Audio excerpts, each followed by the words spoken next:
Hello बच्चों, good morning. कैसे हैं आप लोग? आज हम लोग जो है मुगल साम्राज्य में जहांगीर को समाप्त करेंगे। आज जो बचे हुए पॉइंट्स हैं उसको डिस्कस करेंगे और जो पहला आज आपका हेडिंग होगा जिसको हम डिस्कस करेंगे ये है जहांगीर का दक्षिण का अभियान। इसके पहले हमने देखा था कि अकबर के शासनकाल में अकबर ने भी दक्षिण के अभियान में बहुत ज्यादा मेहनत किया था और बड़ी मशक्कत के बाद उन्होंने बरार, बीजापुर और अहमदनगर के कुछ क्षेत्रों को अपने अधीन कर पाए थे। और आगे चल करके जब जहांगीर का शासनकाल आता है तो जो जहांगीर है ये भी अपने पिता के अधूरे कार्य को या जो उनका सपना था उसको पूरा करने के लिए दक्षिण का अभियान करते हैं। और जो दक्षिण के क्षेत्र हैं चूंकि अकबर के मृत्यु के बाद और जहांगीर के विद्रोह की वजह से धीरे धीरे करके स्वतंत्र हो गए थे, तो अब उन सबको फिर से अपने साम्राज्य के अधीन लाने का जो सपना है ये जहांगीर का है और इन्होंने इसको पूरा करने के लिए दक्षिण का अभियान किया है, जिसमें आप सबसे महत्वपूर्ण देखेंगे अहमदनगर, जिसने उस समय भी अकबर को चैलेंज किया था और अकबर की अधीनता भी स्वीकार नहीं की थी और उन्हें कोई जो उपहार भी नहीं भेजा था। वही जो अहमदनगर है, अब यहाँ के जो प्रधानमंत्री हैं मलिक अंबर हैं और इनके अधीन जो अहमदनगर है काफी शक्तिशाली और समृद्ध हो गया है और ये मुगलों की अधीनता स्वीकार करने के लिए तैयार नहीं है। तो यहाँ पर जो जहांगीर है इन्होंने बहुत सारा अभियान किया है और एट लास्ट उन्होंने अहमदनगर को अपने अधीन किया, लेकिन फिर भी जो अहमदनगर है आगे चल करके फिर से इनके साम्राज्य से बाहर हो जाता है। तो चलिए बच्चों देखते हैं कि किस तरह से जो जहांगीर है इन्होंने अहमदनगर पर कंट्रोल किया है। तो जहांगीर का जो दक्षिण का अभियान है उस क्रम में उन्होंने सबसे पहला जो अभियान किया है अहमदनगर के विरुद्ध किया है। जो अहमदनगर है यहाँ का जो प्रशासन है ये देखेंगे मलिक अंबर के अधीन है और जो मलिक अंबर है ये कहाँ के हैं, ये अबिसिनिया के जो है व्यक्ति थे या निवासी थे, जिनको कासिम ख्वाजा नामक व्यक्ति ने खरीदा था बगदाद के मार्केट से। और बगदाद की मार्केट से खरीदने के बाद कासिम ख्वाजा ने जो अंबर है इनको ला करके अहमदनगर के मुर्तजा निजाम शाह के मंत्री मीरक दबीर चंगेज खां के हाथों बेच दिया है। यानी कि जो मीरक दबीर चंगेज खां है इन्होंने खरीद लिया है जो बगदाद का जो अबिसिनिया का निवासी है जिनका नाम मलिक अंबर है। ये बहुत ही योग्य व्यक्ति है। आपको पता है इसके पहले भी आपने देखा था कि जो दास हैं ये खरीदे बेचे जाते थे, जिसमें कुतुबुद्दीन ऐबक भी उसी क्रम में बिकते हुए गौरी के हाथ पहुंचे थे और कुतुबुद्दीन ऐबक ने भी इल्तुतमिश को खरीदा था, इल्तुतमिश ने बलबन को खरीदा था। तो ये जो दास हैं ये अपनी योग्यता से शासक के पद तक इसके पहले भी पहुंचे हैं और इसी में आप देख रहे हैं कि जो मलिक अंबर है ये भी अबिसिनिया के निवासी है और इन्हें वहां से जो है खरीदा गया है और खरीद करके लाया गया है अहमदनगर के जो मंत्री हैं उनके हाथों बेच दिया गया है और ये अहमदनगर के अंतर्गत आने के बाद अपने कार्य को करना शुरू कर देते हैं और धीरे धीरे करके प्रशासन में इतना ज्यादा ये जो महत्वपूर्ण हो जाते हैं या प्रभावशाली हो जाते हैं कि ये शासक बनाने के बाद अपने आप को प्रधानमंत्री नियुक्त कर देते हैं और प्रधानमंत्री के तौर पर इन्होंने बहुत ही बढ़िया काम किया है अहमदनगर में। तो ये अहमदनगर में आ चुके हैं, मलिक दबीर चंगेज खां ने इनको जो है खरीद लिया है। और जब ये जो आप देखेंगे कि अहमदनगर है इसके अलावा जो बरार और खानदेश है इस पर जब मुगलों का अधिकार थोड़ा थोड़ा हो गया था तो ये जो मलिक अंबर थे ये क्या किए थे, ये चले गए थे जो है दूसरे साम्राज्य यानी कि जो बीजापुर था उसके अंदर में काम करने लगे थे। यानी कि अकबर ने जब जो निजाम है यानी कि जो निजाम नगर है या जो निजाम है इनके ऊपर अधिकार कर लेते हैं, बरार पर और खानदेश पर अधिकार कर लेते हैं, तो जो मलिक अंबर है ये चले जाते हैं बीजापुर के अंदर और वहां काम करने लगते हैं। लेकिन फिर से जब धीरे धीरे करके अहमदनगर अपने आप को स्वतंत्र कर लेता है तो ये फिर से अहमदनगर में चले आते हैं, निजाम शाही वंश के अंतर्गत कार्य करना शुरू कर देते हैं और वापस आने के बाद इन्होंने यहाँ के शासक को जो है अपने कंट्रोल में ले लिया है। और इसके बाद आप देखेंगे जो मुर्तजा सेकंड निजाम शाह है इन्हीं को इन्होंने क्या किया है, शासक नियुक्त कर दिया है और स्वयं ये प्रधानमंत्री बन गए। मुर्तजा सेकंड जो है ये बहुत योग्य नहीं है, इसीलिए इनको शासक बना करके या इनको एक शासक के रूप में स्थापित करने के बाद जो मलिक अंबर है इन्होंने अपने आप को प्रधानमंत्री घोषित किया और साम्राज्य विस्तार करना, साम्राज्य का सुदृढ़ करना इन्होंने शुरू कर दिया और इन्हीं की वजह से जो निजाम शाही वंश है ये आगे चल करके बहुत ज्यादा प्रोग्रेस किया है और जो है इसने आप देखेंगे मुगलों को बहुत ज्यादा चुनौती दी है। तो यहाँ पे जो अहमदनगर है ये मलिक अंबर के अधीन बहुत ही बढ़िया कार्य कर रहा था, बहुत तेजी से प्रोग्रेस कर रहा था, समृद्ध हो रहा था। मलिक अंबर ने प्रधानमंत्री के रूप में बहुत ही अच्छा कार्य किया और इन्होंने अपना जो मुख्यालय है ये खिड़की या कहीं कहीं खाड़की भी दिया रहता है उसको बनाया है और जितने भी क्षेत्र मुगलों ने अहमदनगर के छीन लिए थे, उन सारे क्षेत्रों को इन्होंने वापस अपने अधिकार में कर लिया है। आपने देखा था कि अकबर ने बरार और खानदेश पर पूरी तरह अधिकार कर लिया था। अहमदनगर के बहुत सारे हिस्सों को भी अकबर ने अपने अधीन कर लिया था, लेकिन बहुत सारा हिस्सा जो है अपने आप को स्वतंत्र कर चुका था। तो जो बचे हुए हिस्से थे जो मुगलों के अधीन थे, उसको भी जो मलिक अंबर है उन्होंने धीरे धीरे करके मुगलों से छीन लिया और फिर से जो अहमदनगर है उसके अंतर्गत ये सारी चीजें शामिल हो गई और अपना साम्राज्य विस्तार इन्होंने करना शुरू कर दिया। साथ ही साम्राज्य के सुदृढ़ीकरण पे इन्होंने बहुत ही बढ़िया ध्यान दिया, क्योंकि ये अपना जब अधिकार क्षेत्र बढ़ा रहे थे और मुगलों का जो क्षेत्र था उसको भी इन्होंने ले लिया, अहमदनगर में मिला लिया और अपनी शक्ति का विस्तार करने लगे। तो इस बात का पता जो है जहांगीर को चला और उन्होंने देखा कि जो मेरा शत्रु है वो और भी ज्यादा शक्तिशाली होते जा रहा है और मेरे पिता के द्वारा जो अधिकृत भूमि था उसको भी ये क्या कर रहे हैं, अपने अंडर में ले लिए हैं। तो यहाँ पर जहांगीर ने मलिक अंबर के खिलाफ कार्य करना शुरू किया और उन्होंने लगातार कई अभियान भेजे मलिक अंबर के खिलाफ, जिसमें इन्होंने जो पहला अभियान भेजा था जहांगीर ने 1608 ईस्वी में भेजा था और उस समय जो सेना का नेतृत्व कर रहे थे अब्दुल रहीम खान खाना, जो अकबर के शासनकाल से ही संबंधित है, उनके 9 रत्नों में से एक है। इन्हीं के नेतृत्व में जहांगीर ने दक्षिण का अभियान भेजा है 1608 ईस्वी में। ये जाते हैं और दक्षिण का अभियान करते हैं, लेकिन इस अभियान में इन्हें सफलता नहीं मिलती है, ये असफल होते हैं और असफल होकर के लौट आते हैं। जहांगीर ने दूसरा जो अभियान किया है ये 1610 में फिर से भेजा, क्योंकि 8 का जो अभियान था ये असफल हो गया।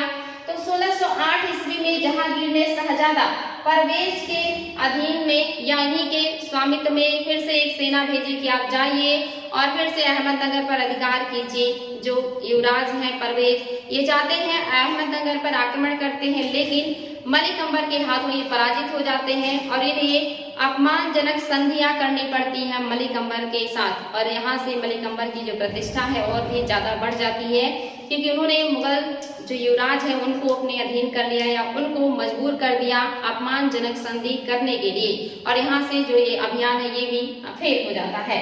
इसके बाद जो शाहजहां है इन्होंने 1611 में फिर से एक अभियान भेजा और इस अभियान में एक रणनीति बनाई गई कि इस बार जो हमला होगा वो 2 तरफ से होगा, हमला 2 तरफा होगा, ताकि जो मलिक अंबर है वो सामना ना कर पाए और हार जाए या सरेंडर कर दे। तो ये हमला 2 तरफा था, यानी कि 2 तरफ से होना था, जिसमें आप देखेंगे कि जो खानदेश है, जो बरार है और खानदेश है, इसकी तरफ से जो हमला करने वाले थे वो खान-ए-जहां या खान-ए-जहां और मानसिंह, इन 2 लोगों ने हमला किया है बरार और खानदेश की तरफ से अहमदनगर पर। और जो अब्दुल्ला खान है इन्होंने गुजरात की तरफ से आक्रमण किया अहमदनगर पर। लेकिन यहाँ पर गलती क्या हुई कि जो ये अब्दुल्ला खान है इन्होंने निर्धारित समय से पहले ही जो है अहमदनगर पर आक्रमण कर दिया, यानी कि दोनों सेनाओं को साथ साथ आक्रमण करना था, ताकि जो मलिक अंबर है उनकी जो शक्ति है वो बढ़ जाए, या अगर वो एक व्यक्ति का सामना करे तो दूसरा व्यक्ति साम्राज्य पर अधिकार कर ले। लेकिन इनकी जो नीति थी ये सफल नहीं हो पाई, क्योंकि जो अब्दुल्ला खान है इन्होंने क्या किया है, समय से पहले ही आक्रमण कर दिया और जो मलिक अंबर है इन्होंने बड़ी आसानी से अब्दुल्ला खान को पराजित कर दिया। अब एक टुकड़ी पराजित हो चुकी थी, तो दूसरी जो टुकड़ी थी उसने फिर हमला नहीं किया, क्योंकि उसे पता था कि अगर हम करेंगे तो इस बार हमें भी मलिक अंबर के द्वारा पराजय मिलेगा। तो यहाँ पर इनकी ये रणनीति भी फेल हो गई कि 2 तरफा हमले का जो इन्होंने रणनीति बनाया था बहुत बढ़िया था, लेकिन ये भी सक्सेस नहीं हुआ, मलिक अंबर ने इसको भी फेल कर दिया। जैसे आप देखेंगे आगे चल के 1857 की क्रांति है, ये भी इसीलिए फेल माना जाता है कि ये समय से पहले ही हो गया था। अगर निर्धारित समय पे हुआ होता, सभी जगह पे एक ही साथ सब लोग विद्रोह करते, तो अंग्रेज विद्रोह को दबा नहीं पाते और बहुत आसानी से उन्हें भारत से भगाया जा सकता था। लेकिन समय से पहले होने की वजह से ये जो क्रांति है ये जो है फेल हो गई थी। ऐसे ही जो तीसरा अभियान है ये भी फेल हो गया, क्योंकि ये समय से पहले ही अब्दुल्ला खान ने आक्रमण किया और मलिक अंबर को समय मिल गया, मलिक अंबर ने इनको आसानी से हरा दिया और फिर से मुगलों का ये अभियान भी असफल रहा। इस अभियान में जो मलिक अंबर है इन्हें जब एक तरीके से सफलता मिली तो ये धीरे धीरे क्या हो जाते हैं, एक तरीके से कहेंगे घमंडी हो जाते हैं, इनके अंदर बहुत ज्यादा जो घमंड आ जाता है कि मुझे कोई हरा नहीं सकता, मैंने मुगलों की इतनी विशाल सेना को बार बार हराया है। और इनकी इस घमंड की वजह से इनके व्यवहार में थोड़ा परिवर्तन आता है, जिसकी वजह से इनके जो दोस्त हैं, इनके जो सगे संबंधी हैं, ये सारे लोग इनसे नाराज हो जाते हैं और इनसे दूर होने शुरू कर देते हैं। तो आगे चल करके जो जहांगीर है, इन्होंने फिर से अभियान किया है और इस अभियान का जो नेतृत्व है फिर से किसको दिया है, अब्दुल रहीम खान खाना को। यानी कि इन्होंने फिर से अब्दुल रहीम को भेजा कि आप जाइए और फिर से अहमदनगर का अभियान कीजिए। और जो अब्दुल रहीम है ये फिर से जो है अभियान करते हैं और यहाँ पर आप देखेंगे ये फिर से हार जाते हैं, यानी कि चौथी बार जो है हार गए हैं। मुगल जो अभियान है ये फ्लॉप रहा और जो मलिक अंबर है इनका जो अहंकार है और भी ज्यादा बढ़ गया। और इस तरह से जब व्यक्ति का अहंकार बढ़ता है तो उसका पतन निश्चित हो जाता है और फिर जो मलिक अंबर है धीरे धीरे अकेला पड़ना शुरू हो जाते हैं। जो लोगों की स्वामी भक्ति थी या जो समर्थन था वो धीरे धीरे मलिक अंबर के प्रति कम होने लगता है। और यहाँ पर इनके वापस आने के बाद आप देखेंगे कि जो मलिक अंबर है ये धीरे धीरे कमजोर पड़ रहे हैं। और दूसरी तरफ जो मुगल सेना है इन्होंने क्या किया है, इन्होंने मराठों को अपनी सेना में भर्ती करना शुरू कर दिया। क्योंकि जो मराठा थे ये दक्षिण के थे और इन्हें वहाँ की भौगोलिक, राजनीतिक, सामाजिक, आर्थिक हर चीजों का अच्छा अनुभव था। दूसरी ये बहुत लड़ाकू जातियां हुआ करती थी और इन्हें हर तरह के युद्ध का बढ़िया कौशल था। जो जहांगीर है इन्होंने अपनी आत्मकथा तो जो कि जहांगीरी में भी लिखा है कि जो मराठे हैं ये बहुत जानदार हैं या इनके अंदर बहुत हिम्मत होती है, ये बहुत ही बढ़िया युद्ध कौशल से युक्त होते हैं।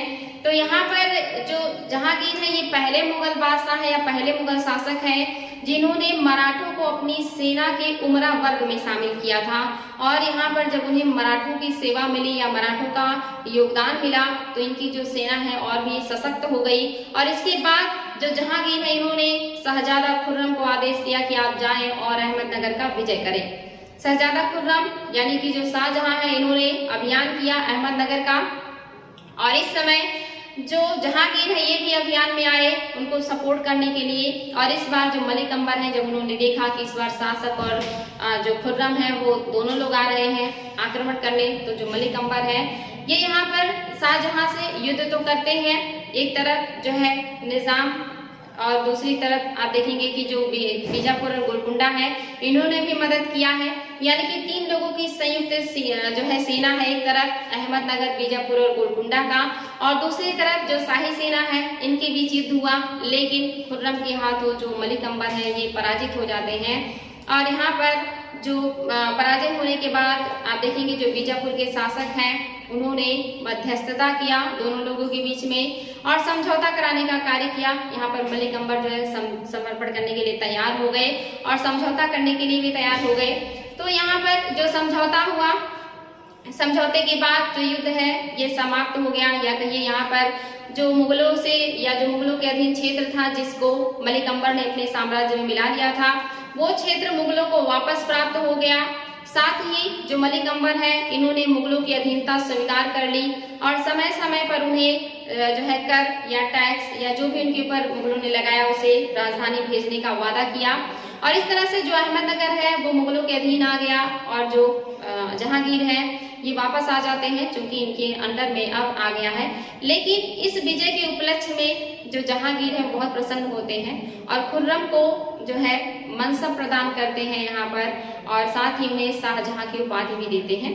तो आप देखेंगे कि ये अभियान था जो खुर्रम ने किया जिसमें उन्हें विजय मिला और इस विजय के बाद जो खुर्रम है इनकी प्रतिष्ठा में बहुत ज्यादा वृद्धि हुई और इनका जो सम्मान है वो बढ़ा शासक के यानी उनके पिता के नजर में भी और साम्राज्य में भी। लेकिन आगे चल करके जो मलिक अंबर है चुप नहीं बैठने वाले थे।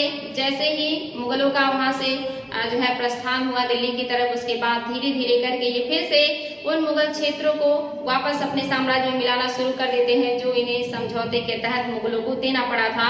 और धीरे धीरे करके उन सारे क्षेत्रों को इन्होंने फिर से अहमदनगर में मिला लिया क्योंकि इस समय जो है थोड़ा सा साम्राज्य में या राजधानी में प्रॉब्लम चल रही थी जिसकी वजह से जहांगीर ध्यान नहीं दे पाए।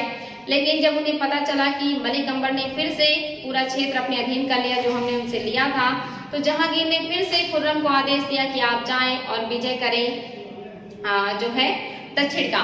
और यहाँ पर जो खुर्रम है ये जाते हैं और इनके जाने के क्रम में जब मलिक अंबर है इन्हें पता चलता है कि खुर्रम फिर से अभियान करने आ रहे हैं, तो वहां पर वो डर से समर्पण कर देते हैं। लेकिन मलिक अंबर के साथ जो बीजापुर और गोलकुंडा उनको सपोर्ट कर रहे थे, ये लोग भी देखते हैं कि मलिक अंबर ने समर्पण कर दिया, तो वो लोग भी पीछे हट जाते हैं। और यहाँ पर फिर से मलिक अंबर को समझौता करना पड़ता है खुर्रम के साथ, और जो खुर्रम है इनको विवश कर देते हैं कि इस बार आप एक्स्ट्रा हर्जाना भी देंगे हमें। और जो मलिक अंबर है इन्हें मुगलों को 18 लाख रुपए युद्ध हर्जाना देना पड़ा। साथ ही इन्हें अपने क्षेत्र का कुछ अतिरिक्त भूमि भी मुगलों को देना पड़ा। साथ ही जो उन्होंने मुगलों के क्षेत्र को अपने अधीन किया था उसको भी वापस करना पड़ा। तो इस बार जो अहमदनगर है इन्हें काफी घाटा हुआ। दूसरी तरफ जो बीजापुर और गोलकुंडा है, बीजापुर के शासक को 12 लाख रुपए युद्ध हर्जाने के रूप में देना पड़ा, और जो गोलकुंडा है इन्हें भी लगभग 20 से 25 लाख रुपए हर्जाने के रूप में मुगल सम्राट या मुगल शहजादा खुर्रम को देना पड़ा। तो यहाँ पर मुगलों को बढ़िया एक तरीके से कहिए कि फायदा हुआ, इन्हें युद्ध हर्जानों के रूप में एक हैवी अमाउंट या पैसा मिला, साथ ही क्षेत्र भी मिला। और यहाँ जो है निश्चित हो गया कि अब मुगलों का विरोध दक्षिण के राज्य नहीं करेंगे, क्योंकि अब वो धीरे धीरे कमजोर हो चुके हैं। और इस युद्ध के बाद जो शाहजहां है इन्हें दक्षिण का सूबेदार बना दिया जाता है। दक्षिण के तीनों राज्यों का कंट्रोल शाहजहां यानी कि खुर्रम के हाथ में आ जाता है। और इस विजय के बाद जो शाहजहां मतलब जो खुर्रम है ये शाहजहां के नाम से प्रसिद्ध हो जाते हैं। इसके पहले तक इन्हें खुर्रम ही बुलाया जाता था, लेकिन इस युद्ध की पूर्णतः सफल होने के बाद इन्हें शाहजहां की उपाधि दी गई जहांगीर के द्वारा, और यहाँ से ये इतिहास में शाहजहां के नाम से प्रसिद्ध हुए। तो अगर एग्जाम में कभी क्वेश्चन बने बच्चों कि जो खुर्रम है इनको शाहजहां की उपाधि किस उपलक्ष्य में दिया गया था, तो दक्षिण विजय के उपलक्ष्य में दिया गया था। किसने दिया है, तो इनके पिता जहांगीर ने दिया है। साथ ही इन्हें 30,000 का मनसब भी दिया गया था। जो अब तक दिए गए युवराजों को मनसबों में सबसे भारी मनसब था। 30,000 का मनसब जो है खुर्रम को मिला, और खुर्रम की प्रतिष्ठा यहाँ से बढ़ गई थी। तो ये था, आप देखेंगे कि जो इन्होंने अभियान किया है अहमदनगर का, इम्पोर्टेंट है, सारी चीजें मैंने आप लोगों को क्रम वाइज बताया है। जो ये मलिक अंबर है इन्होंने प्रधानमंत्री रहते हुए बहुत ही बढ़िया काम किया था। इन्होंने अपने क्षेत्र में जो टोडरमल है जो अकबर के वित्त मंत्री थे या अर्थ मंत्री थे, उनके द्वारा जो भूमि बंदोबस्त लागू किया गया था, उस भूमि बंदोबस्त को मलिक अंबर ने अपने क्षेत्र में भी लागू किया अपने प्रधानमंत्री रहते हुए। और उन्होंने अपने यहाँ जो कर की दर थी 1/3 रखा था, और किसानों की समृद्धि पर खासा ध्यान दिया था।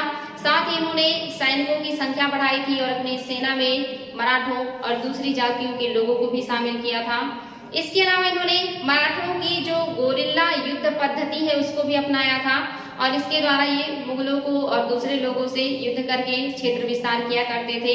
जो गोरिल्ला युद्ध पद्धति है इसको दक्कनी भाषा में बरगीगिरी कहा जाता है। इंपॉर्टेंट है बच्चों ये वर्ड, अगर एग्जाम में आए कि बरगीगिरी क्या है, तो ये दक्कनी भाषा में गोरिल्ला युद्ध का एक दूसरा नाम है बरगीगिरी।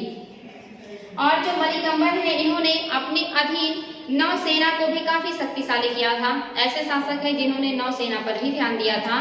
तो प्रधानमंत्री रहते हुए इन्होंने हर क्षेत्र में कार्य किया, सेना की नियुक्ति, नौसेना, स्थल सेना, इसके अलावा साम्राज्य विस्तार, साथ ही साम्राज्य का सुदृढ़ीकरण, इसके अलावा भूमि बंदोबस्त। तो ये जितने भी क्षेत्र थे इन सभी क्षेत्रों में मलिक अंबर ने बहुत ही बढ़िया कार्य किया था। लेकिन आगे चल करके जो ये मलिक अंबर है 1526 ईस्वी में इनकी मृत्यु हो जाती है। जहांगीर की मृत्यु के 1 साल पहले ही इनकी मृत्यु हो गई, और तब तक मलिक अंबर ने फिर से सारे क्षेत्रों को अपने अधीन कर लिया था। क्योंकि आपने देखा था 1523 में जो खुर्रम है यानी कि शाहजहां है इन्होंने विद्रोह कर दिया, और यहाँ से लगभग 3 सालों तक इनका विद्रोह चला। आगे चल करके महावत खां का विद्रोह हुआ। दूसरी तरफ जो कंधार है ये ईरान के शाह के अधीन आ गया था। तो जो सल्तनत है या जो मुगल बादशाह है ये इन्हीं सारे कामों में उलझे रहे। एक तो खुर्रम का विद्रोह, दूसरा महावत खां का विद्रोह, तीसरा जो है कंधार का ईरान के शाह के अंडर में चले जाना। इन अभियानों में बिजी रहने की वजह से जो शाहजहां है या जो कहे जहांगीर है ये दक्षिण के क्षेत्रों पर ध्यान नहीं दे पाए, और मलिक अंबर ने धीरे धीरे करके उन सारे क्षेत्रों पर पुनः अधिकार कर लिया जो उन्होंने मुगलों को समझौते के तहत दिया था। लेकिन ये ज्यादा दिनों तक जीवित नहीं रहे। आगे चल करके 1526 ईस्वी में जो मलिक अंबर है इनकी मृत्यु हो गई। लेकिन अपनी मृत्यु तक इन्होंने जो अहमदनगर है इसको फिर से समृद्धशाली और मजबूत बना दिया था, और एक बार फिर से जो अहमदनगर है मुगलों के हाथ से चला गया।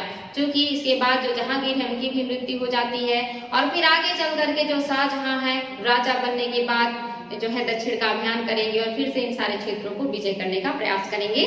तो यहाँ पर आप देखेंगे जहांगीर के काल में इतने सारे अभियानों के बाद बड़ी मुश्किल से अहमदनगर जो है कंट्रोल में आया, लेकिन फिर से वो स्वतंत्र हो गया और मुगलों के हाथ से निकल गया है। तो ये था बच्चों अहमदनगर का इतिहास। और आपने देखा था अकबर के समय में भी अहमदनगर के खिलाफ अकबर को सबसे ज्यादा मेहनत करना पड़ा था और इस समय जो जहांगीर है तब भी अहमदनगर के खिलाफ जहांगीर को भी सबसे ज्यादा मेहनत करना पड़ा। इसके बाद जो है किया है कांगड़ा विजय, यानी कि जो जहांगीर है इन्होंने कांगड़ा अभियान किया था। कांगड़ा अभियान जो है पूर्वी पंजाब में पड़ता है और एक अभेद और मजबूत किला था जिसे कोई आसानी से जीत नहीं पाता था। जो अकबर है इन्होंने भी इसे जीतने का बहुत प्रयास किया था लेकिन वो असफल रहे। जो जहांगीर है ये अपने पिता के अधूरे कार्य को पूरा करना चाह रहे हैं और ये कांगड़ा विजय करना चाहते हैं और कांगड़ा विजय करने के लिए इन्होंने नियुक्त किया है 1615 ईस्वी में लाहौर के सूबेदार मुर्तजा निजाम खां को। मुर्तजा निजाम खां जो कि लाहौर का सूबेदार है, इसको 1615 में इन्होंने कहा कि आप जो है कांगड़ा विजय कीजिए, कांगड़ा का अभियान कीजिए, क्योंकि जो लाहौर है पंजाब में ही पड़ता है या पंजाब के पास ही है, तो इसीलिए इनको नियुक्त किया गया और इन्होंने घेरा डाला कांगड़ा के किले का। लेकिन ये सफल नहीं हुए, ये असफल हुए। लंबे समय तक घेरा डालने के बाद भी इन्हें सफलता नहीं मिला और फिर आगे चल करके आप देखेंगे 1618 में जहांगीर ने यहाँ भी खुर्रम को नियुक्त किया और खुर्रम से कहा कि आप जाएं और कांगड़ा का विजय करें। इंपॉर्टेंट है बच्चों, खुर्रम यहाँ पर जाते हैं और इन्होंने यहाँ बहुत दिमाग से काम लिया है। इन्होंने रसद के जितने भी रास्ते थे, जितने भी मार्ग थे, उनको अवरुद्ध कर दिया। यानी कि अब किले के अंदर जो खाद्यान्न सामग्री है या खाने पीने की चीजें हैं अब वो नहीं पहुंच सकती थी और बिना खाने पीने के कोई भी ज्यादा दिनों तक जीवित नहीं रह सकता। तो यहाँ इन्होंने रसद के मार्गों को ही अवरुद्ध कर दिया। जो खाने पीने की सामान थी वो किले के अंदर नहीं पहुंच पा रही थी। किले के अंदर भूखमरी सी फैल गई, लोग भूखों मरने के कगार पे पहुंच गए और फिर वहां के जो शासक है उन्हें मजबूर होना पड़ा मुगलों की अधीनता स्वीकार करने के लिए। और इस तरह से खुर्रम ने जो कांगड़ा अभियान है इसको सफलता पूर्वक पूरा किया। और यहाँ पर आप देखेंगे कि 14 माह के घेरे के बाद जाकर के खुर्रम को सफलता मिली। यानी कि मार्गों को अवरुद्ध करने के बाद रसद सामग्री नहीं पहुंच रही है, लेकिन फिर भी वहां के शासक, वहां के लोगों ने 14 महीने तक अपने आप को किसी तरह से रखा। लेकिन 14 महीने के बाद जब वहां पे स्थिति बहुत ज्यादा विकट होने लगी तो उन्होंने आत्मसमर्पण करने का निर्णय लिया और 14 महीने के बाद 26 नवंबर 1620 ईस्वी को कांगड़ा जो किला है इस पर मुगलों का अधिकार हो गया। यानी कि खुर्रम ने यहाँ पर भी विजय प्राप्त कर लिया और इस तरह से जो खुर्रम है उनकी प्रतिष्ठा बढ़ती जा रही है। तो खुर्रम ने ये अभियान भी जो है सक्सेसफुली पूरा किया। इसके बाद जो है कांधार पराजय, कांधार पराजय आता है।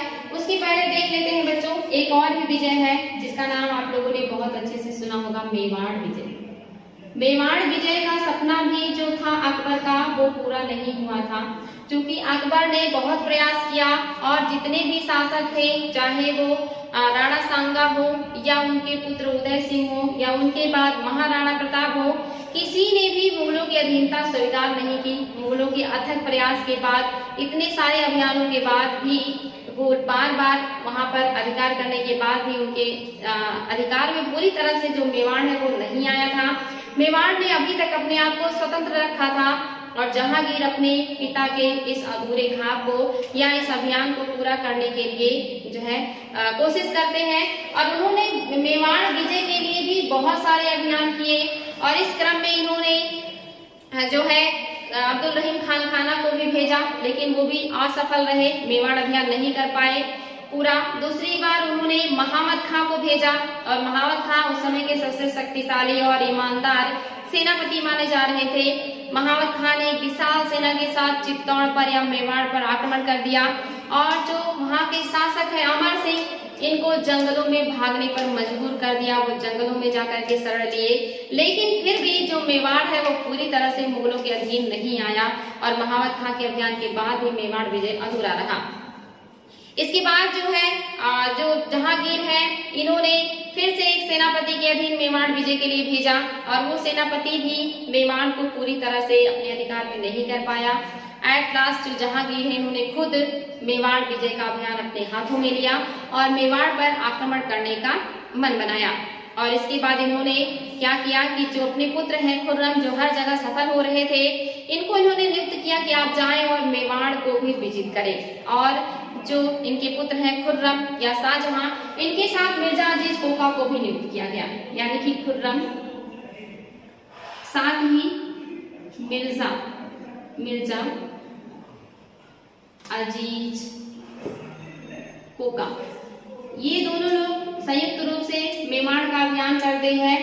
लेकिन वहां पर खुर्रम से और कोका के बीच कुछ मतभेद हो जाता है, जिसकी वजह से जो मिर्जा अजीज कोका है, इनको वापस राजधानी बुला लिया जाता है। और जो मेवाड़ का अभियान है वो खुर्रम अकेले करते हैं या शाहजहां अकेले करते हैं। और इन्होंने बड़े तरीके से जितने भी सुरक्षित संरक्षित एरिया थे मेवाड़ के, उन सब को इन्होंने जो है रास्ते से काट दिया या उन सब के रास्ते को इन्होंने अवरुद्ध किया। साथ ही जितनी भी रसद सामग्री थी उसको भी इन्होंने रोक दिया। इसके अलावा इन्होंने जितने भी जलमार्ग मेवाड़ की तरफ से जाते थे उन सारे जलमार्गों को अवरुद्ध कर दिया, उनके रास्ते को बदल दिया शाहजहां ने। और इस तरह से जो पानी की कमी हो गई मेवाड़ में और वहां पर जो है सूखा और अकाल की स्थिति आ गई, क्योंकि जो मेवाड़ है राजस्थान में है, ऐसे भी ये सूखाग्रस्त इलाके हैं, यहाँ पानी की कमी रहती है। दूसरी तरफ जो पानी के स्रोत थे उसको भी शाहजहां या खुर्रम ने अवरुद्ध कर दिया या उनके रास्तों को ही बदल दिया, जिसकी वजह से वहां पर सूखा और अकाल की स्थिति आ गई। और महीनों जो है वहां का घेरा करने के बाद या घेराबंदी करने के बाद, इतने अथक प्रयासों के बाद जो वहां के शासक हैं अमर सिंह, ये जो है तैयार हो जाते हैं आत्मसमर्पण करने के लिए। क्योंकि अब इनके पास कोई रास्ता नहीं, इनके पूरे साम्राज्य में सूखे और अकाल की स्थिति आ गई, भुखमरी की स्थिति आ गई और यहाँ पर अब इनके सामने कोई रास्ता नहीं है और ये मजबूर हो जाते हैं मुगलों के समक्ष समझौता करने के लिए। और उन्होंने अपने विश्वास पात्र लोगों को भेजा खुर्रम के पास कि मैं अधीनता स्वीकार करने के लिए तैयार हूँ या मैं समझौता करने के लिए तैयार हूँ। और जो खुर्रम है, इनके कहने पर जहांगीर ने बहुत ही आसान या सरल शर्तों के साथ चित्तौड़ के साथ समझौता कर लिया। और जिसमें शर्त थी कि जो चित्तौड़ के राजा हैं अमर सिंह जो मुगल है, इनकी अधीनता स्वीकार करेंगे, मुगल अधीनता स्वीकार करेंगे। ये पहली शर्त थी। दूसरा शर्त ये था कि जो अमर सिंह है ये अपने किले का ना तो मरम्मत कराएंगे और ना ही उसको फिर से बनाने का या मजबूत करने का प्रयास करेंगे। ये दूसरा शर्त था कि आप अपने किले पे आपका अधिकार तो रहेगा, लेकिन उसकी मरम्मत भी आप नहीं कराएंगे और ना ही उसकी घेराबंदी करेंगे या उसे मजबूत करेंगे। तीसरा शर्त ये था कि ये अपने जो है पुत्र को सेनाओं के साथ मुगल सेना में भेजेंगे, यानी कि पुत्र को सेना के साथ मुगल सेवा में भेजेंगे। और इन शर्तों को जो अमर सिंह है इन्होंने मान लिया, क्योंकि इनके पास अब कोई रास्ता नहीं था। तो यहाँ पर आप देखेंगे एक लंबे संघर्ष के बाद जो मेवाड़ है ये भी मुगलों के अधीन आ गया है या मुगलों की अधीनता स्वीकार कर लिया है। तो ये जो इसका श्रेय है खुर्रम को दिया जाता है या शाहजहां को दिया जाता है कि उन्होंने वो कर दिखाया जो अभी तक ना अकबर कर पाए थे और ना ही जहांगीर के बाकी लोगों ने किया था। तो यहाँ पर जो अमर सिंह है या जो मेवाड़ है वो अब मुगलों के अधीन आ चुका है, इन्होंने अधीनता स्वीकार कर लिया है। और ये कुछ मामूली शर्त थे जिस पर इन्हें जो है संधि करना पड़ा था और इस तरह से जो मुगल है ये अब अपना साम्राज्य विस्तार यहाँ भी कर चुके हैं। नेक्स्ट जो था ये कंधार विजय था और जो कंधार अभियान है ये 1622 ईस्वी में हुआ है। 1622 ईस्वी में प्रॉब्लम क्या हुई है, क्योंकि जो 1622 ईस्वी है यहाँ से जो मुगल साम्राज्य है इसमें बहुत ज्यादा उथल पथल या बहुत ज्यादा प्रॉब्लम क्रिएट होने लगी थी। इस समय खुर्रम का विद्रोह भी हो रहा था। दूसरी तरफ जो नूरजहां है इनकी भी गतिविधियों से या इनके भी कार्यकलाप से मोहम्मद खां भी नाराज चल रहे थे और जो राजधानी है यहाँ बहुत अच्छी व्यवस्था नहीं चल रही थी। जो यहाँ के ईरान के शाह थे, जो कंधार का विजय करना चाह रहे थे, ये यहाँ पे बहुत कूटनीतिक रूप से कार्य करते हैं।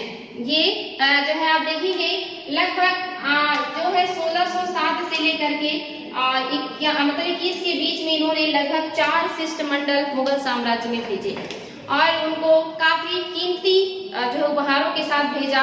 यानी कि लगातार 4 साल जो उनके शिष्टमंडल है मुगल दरबार में आए, कीमती उपहार दिए और राजा को नमस्कार किया या उनके सामने अच्छा व्यवहार किया, जिसकी वजह से जो जहांगीर है, इन्हें लगा कि कंधार का जो शाह है वो हमारे साथ है और वो हमारे खिलाफ कोई कार्य नहीं करेगा। और वहां से जो जहांगीर है वो निश्चिंत हो गए।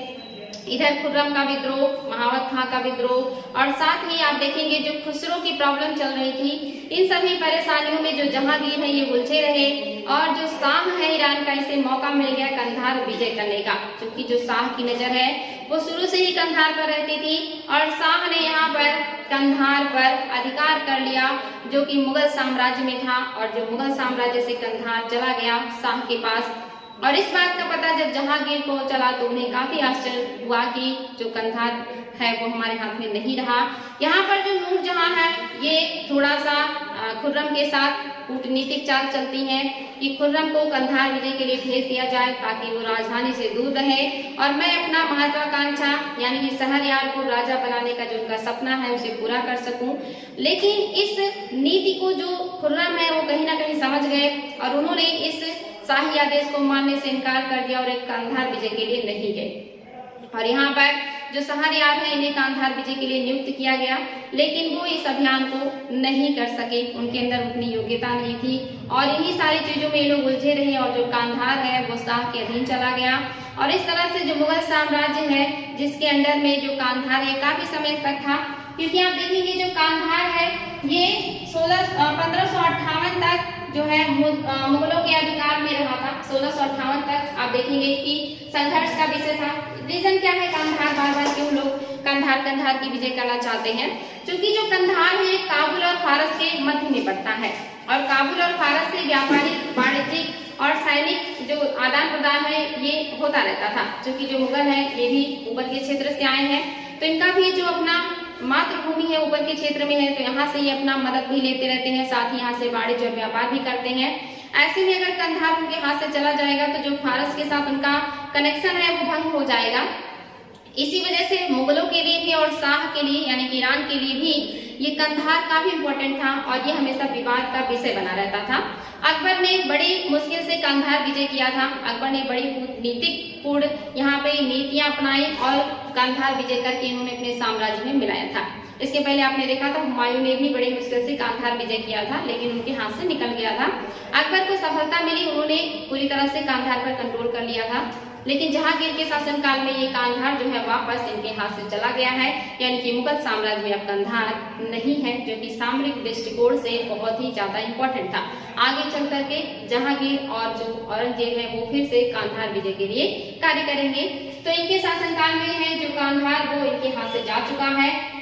नेक्स्ट जो कार्य किया है ये है जहांगीर का, कि जहांगीर के शासनकाल में ही यूरोपियों का बड़े पैमाने पे भारत में आगमन हुआ है और इन्होंने यहाँ पर व्यापारिक एकाधिकार प्राप्त करने का प्रयास किया है।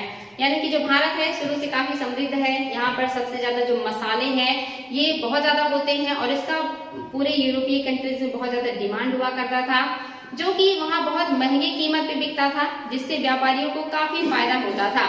लेकिन पहले ये जो व्यापार होता था ये स्थल मार्ग से हुआ करता था और बहुत सारी देश की सीमाओं से होकर व्यापारियों को गुजरना पड़ता था, जिसकी वजह से उन्हें जगह जगह चुंगी यानी कि टैक्स देने पड़ते थे और इसकी वजह से जो मसाले हैं यूरोप तक पहुंचते पहुंचते बहुत महंगे हो जाते थे। साथ ही व्यापारियों को मुनाफा कम होता था। तो इस व्यापार से ज्यादा फायदा उठाने के लिए जो यूरोपीय कंट्रीज हैं इन्होंने अपने नाविकों को भारत का जरिए मार्ग ढूंढने के लिए भेजा और जिसमें वास्को डी गामा पहली बार सफल हुए थे। कोलंबस भी निकले थे वास्को डी गामा से पहले ही, लेकिन वो अमेरिका पहुंच गए थे इंडिया के बजाय और वो सफल नहीं हो पाए, इंडिया को नहीं ढूंढ पाए। दूसरी तरफ जो वास्को डी गामा है इन्होंने 1498 में कालीकट के जो है बंदरगाह पर पहुंचकर भारत का जो खोज है जरिए मार्ग से वो पूरा किया था और यहाँ से जो पुर्तगाली है वो भारत में स्थापित हो गए और पुर्तगालियों ने अपना व्यापार वाणिज्य बहुत ज्यादा बढ़ा लिया। साथ ही इन्होंने अपने व्यापारिक कोठियां स्थापित कर ली और इनकी जो नौसेना थी बहुत मजबूत थी, जिसकी वजह से जो मुगल हैं यानी कि जो शासक हैं वो खुद इनके विरोध नहीं कर पाते थे, क्योंकि समुद्र में युद्ध लड़ने के लिए नौसेना का मजबूत होना बहुत जरूरी है। और अरब सागर और हिंद सागर पर पूरी तरह से जो कंट्रोल है वो पुर्तगालियों का हो गया था, क्योंकि इनकी जो नौसेना थी वो बहुत अच्छी थी। इस वजह से जो मुगल शासक हैं इनका बहुत ज्यादा विरोध नहीं करते हैं और इन्हें व्यापार करने का पूरा छूट दिया था। जहांगीर ने इनको चर्च बनाने का, आगरा और लाहौर में चर्च बनाने का भी छूट दिया था और अपने तरीके से रहने का, अपना वाणिज्य विस्तार करने का इन्हें पूरा छूट था। साथ ही इन्हें धर्म प्रचार करने का भी इजाजत मिल गया था जहांगीर से। तो जहांगीर ने इन्हें बहुत सारा परमिशन दे रखा था। इसके अलावा ये बहुत तेजी से कार्य भी कर रहे थे, अपना व्यापार भी बढ़ा रहे थे, लेकिन आगे चल करके ये फिर से डिस्टर्बेंस करना क्रिएट कर देते हैं। तो आप देखेंगे इन्होंने क्या किया है, इन्होंने जो है 1613 ईस्वी में 4 शाही जहाजों को सूरत में लूट लिया, यानी कि सूरत के बंदरगाह पर मुगलों के 4 जो जहाज जा रहे थे उनको पुर्तगालियों ने लूट लिया और लूटने के बाद उसको अपने अधिकार में कर लिया। इस बात का पता जब जहांगीर को पता चली तो वो बहुत नाराज हुए और उन्होंने वहां के सूबेदार, जो सूरत का मुगल सूबेदार था जिसका नाम मुकर्रब खान था, उसको नियुक्त किया कि आप पुर्तगालियों को दंडित कीजिए। मुकर्रब खान जानते थे हमारा जो नौसेना है वो बहुत मजबूत नहीं है, इसीलिए इन्होंने अंग्रेज कप्तान की मदद ली और उस समय जो अंग्रेज कप्तान थे वो थे डाल्टन। डाल्टन ने अपनी नौसेना से मदद किया मुकर्रब खां का और मुगल सेना और साथ ही अंग्रेजों की नौसेना ने मिलकर के पुर्तगालियों को पूरी तरह से कष्ट दी और पुर्तगालियों का वहां पे हार हुआ। जो जहांगीर है इन्होंने पुर्तगालियों के खिलाफ कड़ा कदम उठाया और इन्होंने इनके जितने भी चर्च थे उन सबको बंद करवा दिया। इनको दिए हुए सारे अधिकारों को जहांगीर ने वापस ले लिया और इनको व्यापार करने पर भी प्रतिबंध लगा दिया। साथ ही जो पुर्तगाली हैं इनसे वापस हर्जाना भी लिया गया। जो पुर्तगाली हैं अब इनके पास कोई रास्ता नहीं था सिवाय माफी मांगने के। तो यहाँ पर इन्होंने जेसुइस्टों की मदद से जहांगीर से माफी मांगी और जहांगीर से क्षमा याचना किया कि अब आगे से ऐसी गलती नहीं होगी। तो जहांगीर ने इन्हें फिर से माफ कर दिया और इनको सारे अधिकार वापस दे दिए थे। जो पुर्तगाली है फिर से व्यापार करना शुरू कर देते हैं। लेकिन जो पुर्तगाली है बड़े उदंड हुआ करते थे। इन्होंने भारत में बहुत ही जो है खराब नीतियां अपनाई थी, जैसे यहाँ की महिलाओं को जो है ये अपने धर्म में परिवर्तित कर लेते थे। पुर्तगालियों ने यहाँ की महिलाओं से शादी करके उन्हें अपने धर्म में परिवर्तित भी किया, साथ ही ईसाई धर्म में लोगों को परिवर्तित करने का बहुत ज्यादा प्रयास किया। इसके अलावा आप देखेंगे शाहजहां के शासनकाल में इन लोगों ने मुमताज महल की 2 दासियों को भी किडनैप कर लिया था। आगे चल करके ये औरंगजेब के शासनकाल में भी इस तरह का दुस्साहस करते हैं, लूटपाट करते हैं हुगली में। और इसके अलावा इन्होंने बंगाल को अपने लूटपाट का अड्डा भी बनाया था। बंगाल की खाड़ी में ये जितनी भी जहाज जाते थे उसको लूट लिया करते थे। तो जो पुर्तगाली हैं ये बहुत ही जो है अजीब हैं, ये अच्छे से कार्य नहीं कर रहे थे, जिसकी वजह से यहाँ के जो लोग हैं पुर्तगालियों को कम पसंद करते थे। इसी वजह से जो अंग्रेज है वो अपना स्थान इंडिया में बना पाए और पुर्तगाली जो है वो कहीं ना कहीं लोगों के दिमाग से उतरते चले गए। तो यहाँ पर इनके इस कार्य की वजह से इनको दंडित किया गया, लेकिन माफी मांगने पर अधिकार ये सारे जहांगीर ने इनको दे दिया कि ठीक है आखिरी बार है, मैं आपको माफ कर रहा हूँ, आगे से ऐसी गलती नहीं होनी चाहिए। आगे जो है ये अंग्रेज भी आते हैं दरबार में जो है व्यापार की इजाजत लेने के लिए। और जो पहला दूत आया है ये 1608 ईस्वी में आया है, जो आप जानते हैं बहुत ही इंपॉर्टेंट है। हॉकिंस नाम का एक दूत जो वहाँ के राजा जेम्स प्रथम का पत्र लेकर के आया था। और वो जो पत्र था ये अकबर के नाम पे था, क्योंकि जब वहाँ से निकला तो उस समय जो यहाँ के सम्राट थे वो अकबर थे और उसे इस बात का पता नहीं था कि अकबर अब नहीं है। तो अकबर के नाम का पत्र लेकर वो आया, दरबार में उपस्थित हुआ जहांगीर के, और उसे फारसी और साथ ही उर्दू भी बोलना आता था। और जिसने फारसी में बात किया हमारा यहाँ के शासक जो जहांगीर है उनसे, तो जो जहांगीर है बहुत प्रसन्न हुए और उनको इंग्लिश खां का उपाधि भी दिया कि जो ये इंग्लिश खां है, यानी कि ये इंग्लिश या अंग्रेज है लेकिन फिर भी ये फारसी बोलना जानते हैं, तो इन्हें खान की उपाधि दी गई। तो इम्पोर्टेंट है बच्चे एग्जाम में आता है कि खान की उपाधि जहांगीर ने किसे दिया है, तो हॉकिंस को दिया था, जो 1608 ईस्वी में मुगल सम्राट जेम्स प्रथम का पत्र लेकर के आए थे व्यापार का अधिकार मांगने या व्यापार की रियायत मांगने के लिए। और ये लगभग 4 वर्षों तक मुगल दरबार में रहे। इनको जहांगीर ने 400 का मनसब भी दिया था। इम्पोर्टेंट है बच्चों एग्जाम में आता है कि 400 का मनसब किसे दिया था? जहांगीर ने। साथ ही खान की उपाधि किसे दिया था? तो ये दोनों चीजें जो है मिला है हॉकिंस को। इन्हीं को ये दोनों चीजें मिली हैं। 400 का मनसब भी और खान की उपाधि भी। इन्हीं को इंग्लिश खां की उपाधि जो है वो जहांगीर ने दिया। और 4 वर्षों तक रहने के बावजूद भी ये बहुत ज्यादा जो है रियायतें नहीं प्राप्त कर पाए, क्योंकि जो पुर्तगाली है वो पूरी तरह से स्थापित हो चुके इंडिया में। और उन्होंने इस बात का विरोध किया जिसकी वजह से इन्हें बहुत ज्यादा रियायतें नहीं मिली और फिर ये वापस चले गए। इसके बाद जो है फिर से जो है दूत मंडल भेजा जाता है अंग्रेजों के द्वारा। और ये जो दूत मंडल आया है ये भी इम्पोर्टेंट है कि जेम्स प्रथम का ही पत्र लेकर के जहांगीर के दरबार में दूसरा जो दूत है पॉल केनिंग। एग्जाम में ज्यादातर हॉकिंस और जेम्स जो है आगे चल करके आप देखेंगे टॉमस रो को ही पूछता है, लेकिन इनको भी जाने आप, हो सकता है आगे चल करके डीप क्वेश्चन आए तो इनको भी पूछ ले। ये जो दूसरे नंबर के दूत है इनका नाम पॉल केनिंग है और ये भी जेम्स प्रथम का ही जो है पत्र लेकर के आए हैं जहांगीर के दरबार में 1612 ईस्वी में। यहाँ पर उपस्थित हुए, लेकिन आने के बावजूद भी इन्हें कोई खास सफलता नहीं मिली या कुछ भी इन्हें हाथ नहीं लगा और ये वापस लौट गए। फिर से जो जेम्स प्रथम है उन्होंने तीसरा दूत मंडल भेजा 1615 ईस्वी में। 1615 ईस्वी में जो दूत आया है इसका नाम है विलियम एडवर्ड।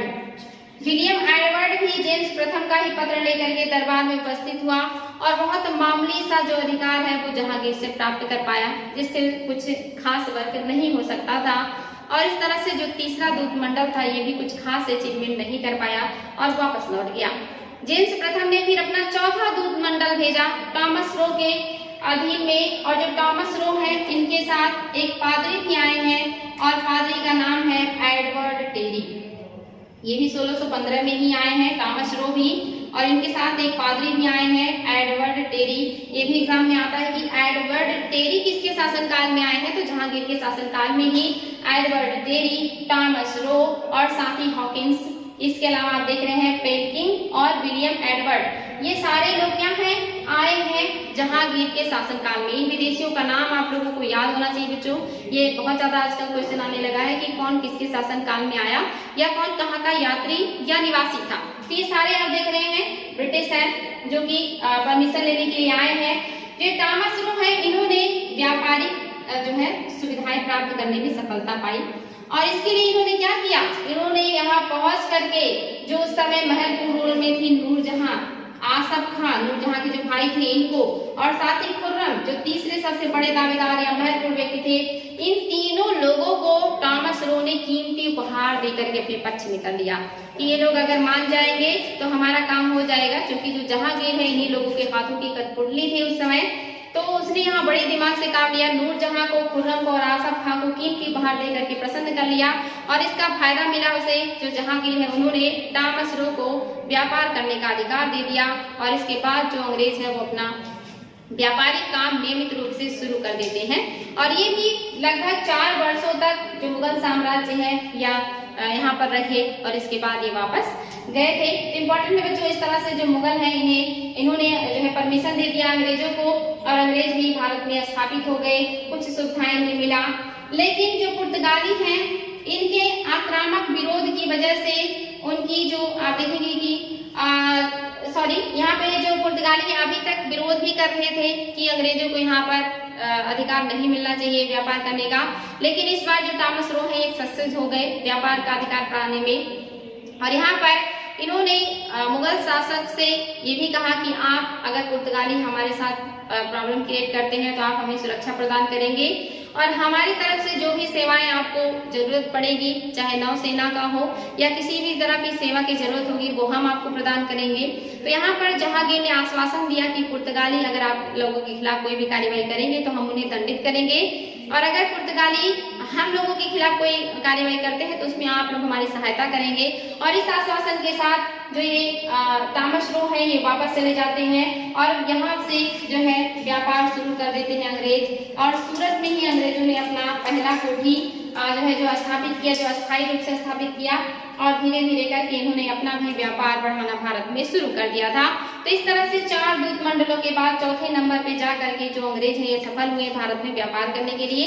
और ये 2 महत्वपूर्ण उस समय कंपनियां हैं जो व्यापार कर रही हैं, साथ ही डच भी आ चुके हैं।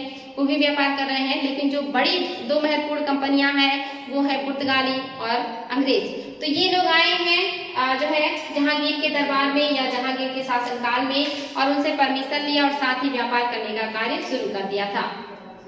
आगे जो है जहांगीर की धार्मिक नीति, ये जो है अपने पिता अकबर की ही तरह सहिष्णु हैं, यानी कि सभी धर्मों का आदर करते हैं, सभी धर्मों का सम्मान करते हैं। इनके साम्राज्य में सभी धर्मों के साथ अच्छा व्यवहार किया जाता है और लगभग सभी धर्मों के लोगों को उनकी योग्यता के अनुसार कार्य भी मिलता है।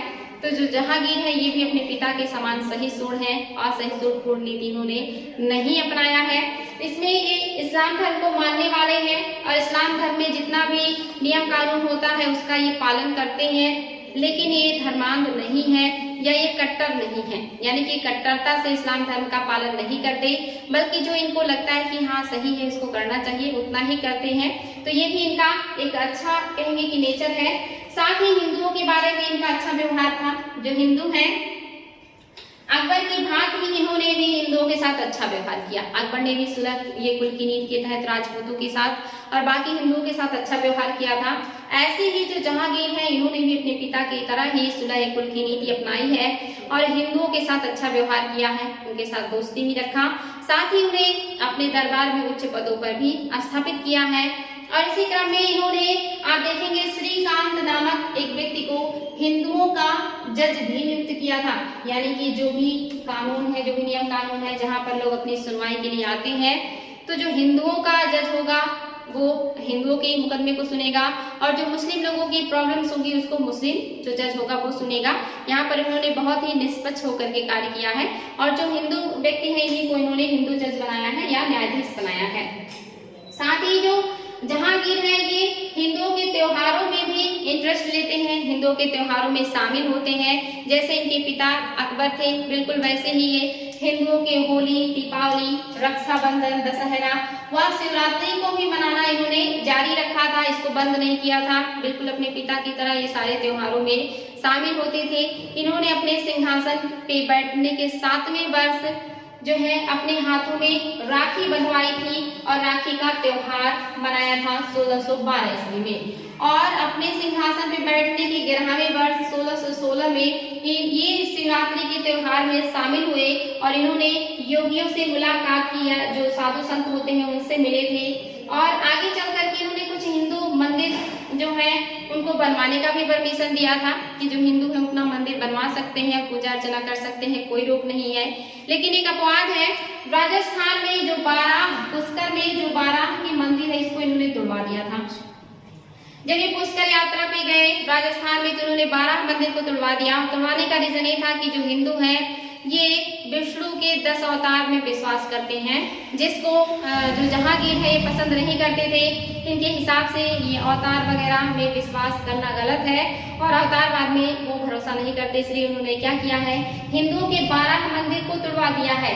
लेकिन बाकी लोगों के साथ इन्होंने कोई भी दुर्व्यवहार नहीं किया, क्योंकि वहीं पर पुष्कर में ही इन्होंने पूरा का पूरा गांव वहां के पंडितों को या विद्वानों को मदद-ए-मास के नाम पर दान में दे दिया था। यानी कि पूरा का पूरा गांव इन्होंने दान में दिया कि आप वहां से जो भी जीविका हो आप वहां से अपने जीवन को उपार्जन कर सकते हैं, अपना जीवन यापन कर सकते हैं। तो जहांगीर जो है ये अंधविश्वास का या आडंबर का विरोध करते हैं, लेकिन ये बहुत जो है सख्त मिजाज नहीं है या लोगों के साथ सख्ती से पेश नहीं आए हैं। इन्होंने हिंदुओं के साथ भी अच्छा व्यवहार किया है।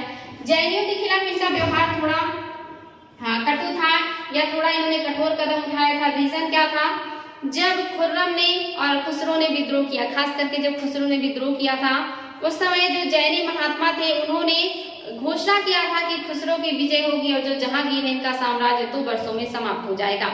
और इस बात से जो जहांगीर है काफी नाराज थे। दूसरा इनके खिलाफ कठोर कदम उठाने का रीजन ये था कि जो मठ थे जैनियों के, जो जैन मंदिर थे जैनियों के, यहाँ पर व्यभिचार बहुत ज्यादा बढ़ गया था। यहाँ पर स्त्रियां और लड़कियां रहती थी जिनके साथ यहाँ पे गलत व्यवहार किया जाता था, जिसकी वजह से इस व्यभिचार को समाप्त करने के लिए जो जहांगीर है इन्होंने गुजरात के जितने भी जैन मंदिर थे उन सबको बंद करवा दिया था और जैनियों को अपने साम्राज्य से बाहर जाने का आदेश दिया था। हालांकि ये सारी चीजें लागू नहीं हो पाई थी, लेकिन उन्होंने इस तरह का कदम जैनियों के खिलाफ उठाया था। तो अगर कहीं पे व्यभिचार या कहीं पर इस तरह का अंधविश्वास आडंबर की चीजें होती हैं तो जहांगीर उसका विरोध करते हैं या उसके खिलाफ इन्होंने कदम उठाया है। नेक्स्ट जो है बच्चों ये है ईसाई धर्म। ईसाई धर्म के एक फादर हैं जिनका नाम है जेवियर। ये वही फादर हैं जिनके नाम पे आज भी हमारे यहाँ जो स्कूल है सेंट जेवियर के नाम से चलते हैं। ये वही फादर है जिनको जो है ये जहांगीर बहुत ज्यादा सम्मान करते हैं, क्योंकि जहांगीर ने इनसे ईसाई धर्म की शिक्षा को ग्रहण किया था। ईसाई धर्म की बहुत सारी चीजों को इन्होंने सीखा था सेंट जेवियर से, और सेंट जेवियर के सम्मान में ही आगे चल करके यहाँ पे स्कूल और जो चर्च है वो बनाए जाने लगे थे, और आज भी सेंट जेवियर स्कूल चलते हैं। यही है वो सेंट जेवियर या यही है वो संत हैं। और इन्होंने ईसाई धर्म के खिलाफ भी जो है कोई खास वर्क नहीं किया है। लेकिन आप देखेंगे कि जो पुर्तगाली हैं इन्हें जहांगीर ने पूरा परमिशन दिया था कि आप अपना चर्च बना सकते हैं, लाहौर में भी बना सकते हैं, आगरा में भी बना सकते हैं, जहां चाहे बना सकते हैं, आप पूजा पाठ कर सकते हैं, धर्म प्रचार कर सकते हैं। जहांगीर ने उन्हें बहुत ज्यादा छूट दी थी। लेकिन आगे चल करके जब पुर्तगालियों ने सूरत में मुगल साम्राज्य के 4 जहाजों को लूट लिया तो वहां पर जहांगीर नाराज हुए और उन लोगों के खिलाफ काफी एक्शन भी लिया और उन्हें दंडित भी किया। लेकिन जब उन्होंने माफी मांग ली तो उन्होंने क्षमा कर दिया और फिर से सारा अधिकार जो है ईसाई धर्म के लोगों को यानी कि पुर्तगालियों को मिल गए थे। तो यहाँ पे आप देखेंगे कि जो जहांगीर है इन्होंने ईसाइयों के खिलाफ भी कोई ऐसा व्यवहार नहीं किया है। इनके साम्राज्य में सभी धर्मों के लोगों को समान अधिकार है, या सभी लोग अपने धर्म का पालन कर सकते हैं, प्रचार प्रसार कर सकते हैं, बशर्ते कोई गलत कार्य ना करे। तो जहांगीर उनके खिलाफ कोई भी ऐसा कदम नहीं उठाते हैं।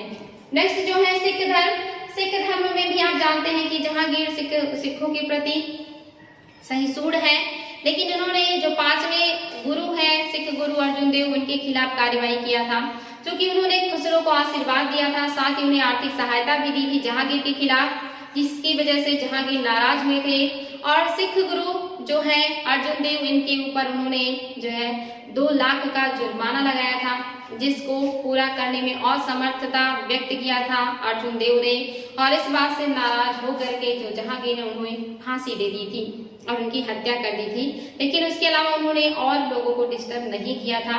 तो सिखों के खिलाफ उनका एक कार्यवाही जो है ये बार बार एग्जाम में पूछा जाता है, ये ध्यान देंगे बच्चों। बाकी के सिख लोगों को उन्होंने डिस्टर्ब नहीं किया था। इसके अलावा है सूफी संत। सूफी संत भी बहुत ही फेमस हुआ करते थे। अकबर भी बहुत सारे सूफी संतों को मानते थे, जिसमें से आपने देखा था कि सलीम चिश्ती और जो मोइनुद्दीन चिश्ती हैं इनके खिलाफ मतलब इनके प्रति जो अकबर है बहुत ज्यादा जो है आदर भाव रखते हैं। और जो सलीम है सलीम चिश्ती हैं इनके लिए जो है अकबर ने क्या किया है एक मजार भी बनवाया है फतेहपुर सीकरी में। फतेहपुर सीकरी में इनका खानकाह भी अकबर ने बनवाया था। इनको अकबर बहुत ज्यादा सम्मान देते थे। साथ ही अजमेर का हर साल यात्रा करते थे अकबर। मोइनुद्दीन चिश्ती के दरगाह पर वो हर साल दर्शन के लिए जाया करते थे। तो सूफी संतों में अकबर का भी बहुत ज्यादा निष्ठा था। दूसरी तरफ जो इनके पुत्र हैं इन्होंने भी सूफी संतों में बहुत ही निष्ठा व्यक्त की है। और 1619 ईस्वी में इन्होंने कुछ ऐसे भी कार्य किए हैं जिससे पता चलता है कि ये सूफियों को दंडित भी किए हैं। यानी कि सूफी संतों के प्रति इनका व्यवहार अच्छा है, इन्होंने उनको सम्मान भी दिया है और उनको बहुत सारी सुविधाएं भी दी हैं। लेकिन कुछ सूफी संतों के खिलाफ इन्होंने कठोर कदम भी उठाए हैं। जैसे आप देखेंगे 1619 ईस्वी में जहांगीर ने प्रसिद्ध सूफी संत जिनका नाम है शेख अहमद सरहिंदी, इनको ग्वालियर के दुर्ग में कैद कर दिया था, क्योंकि ये अपने आप को जो है अल्लाह के पैगंबर के रूप में मानते थे। साथ ही इन्होंने ऐसे बहुत से जो है उपदेश दिए थे, जिसकी वजह से जो साम्राज्य है उसमें लोग जहांगीर के खिलाफ विद्रोह कर सकते थे, राजद्रोह कर सकते थे या बगावत कर सकते थे। तो इस वजह से जो जहांगीर है वो नाराज हुए कि जो सूफी संत है जिनके उपदेशों से या जिनके भाषणों से जो जनता है वो साम्राज्य के खिलाफ हो जाए या सम्राट के खिलाफ हो जाए, ऐसे सूफी संतों के खिलाफ इन्होंने कदम उठाया था और ऐसे चीजों को उन्होंने रोका था। यानी कि जो चीजें करने से साम्राज्य में कोई दिक्कत ना हो और किसी को परेशानी ना हो, उस पर जहांगीर ने कोई रोक नहीं लगाया था। लेकिन जिन चीजों से साम्राज्य में प्रॉब्लम हो सकती थी या साम्राज्य में अशांति फैल सकती थी, देशद्रोही लोग बन सकते थे, ऐसी चीजों को कंट्रोल करने का काम जहांगीर ने किया था या ऐसे लोगों के प्रति जो है वो कठोरतापूर्ण नीति जहांगीर की रही थी। आगे जो है नेक्स्ट पॉइंट ये है जहांगीर की मृत्यु। सारी चीजें आप लोगों ने देखा बच्चों कि जहांगीर किस तरह से शासक बने। शासक बनने के बाद 1611 के बाद से किस तरह नूरजहां जो है वो साम्राज्य में स्थापित हो गई। लेकिन उस दरमियान या आप देखेंगे कि ये जो जहांगीर है इन्होंने बहुत सारे अच्छे कार्य भी किए हैं। इसमें आप 1613 में ये कार्यवाही भी देख सकते हैं। फिर आपने देखा कि अहमदनगर के खिलाफ उनका कार्यवाही, कांगड़ा विजय, कांधार का हाथ से चले जाना, उनकी धार्मिक नीतियां, ये सारी चीजें जो है जहांगीर ने किया है। लेकिन इनकी जो है मृत्यु हो गई, ये ज्यादा दिनों तक जीवित नहीं रहे। 1627 ईस्वी में भीमबर नामक स्थान पर जहांगीर की मृत्यु हो गई, जो कि लाहौर में पड़ता है, और उनके शव को लाहौर में रावी नदी के तट पर ही सहादरा नामक स्थान पर दफना दिया गया था।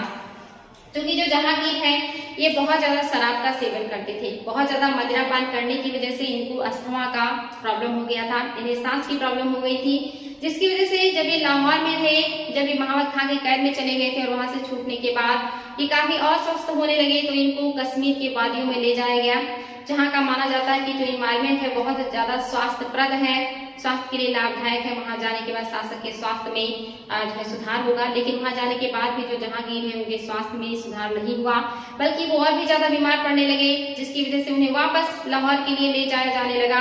लेकिन रास्ते में ही रावी नदी के किनारे लाहौर में पहुंचते पहुंचते उनकी मृत्यु हो गई और लाहौर में ही इनका मकबरा बना दिया गया और वहीं पर नूरजहां के मरने के बाद उनको भी पास में ही दफन कर दिया गया था। तो 1627 में इस तरह से जो जहांगीर है इनका समाप्ति हो गया है। इतने सारे कार्य किए उन्होंने। अब जो है शाहजहां शासक बने हैं और शाहजहां के बारे में हम कल अच्छे से डिटेल में पढ़ेंगे कि उन्होंने अपने शासनकाल में क्या क्या कार्य किए हैं, किस तरह से साम्राज्य विस्तार किया और मुगल साम्राज्य को वो कहाँ तक लेकर के गए और उनके जो महत्वपूर्ण कार्य है उसको भी देखेंगे, जो एग्जाम में बहुत ज्यादा पूछे जाते हैं। तो आई होप बच्चों आप लोगों ने आज के क्लास को एंजॉय किया होगा और अच्छे से समझ में आया होगा। जितने भी महत्वपूर्ण पॉइंट थे वो सारे डिस्कस किए हैं आप लोग के सामने। इसको बार बार रिवाइज कीजिएगा, एग्जाम में यहीं से क्वेश्चन बनते हैं घुमा फिरा करके, तो अच्छे से पढ़ाई कीजिए। आज के लिए इतना ही, थैंक यू।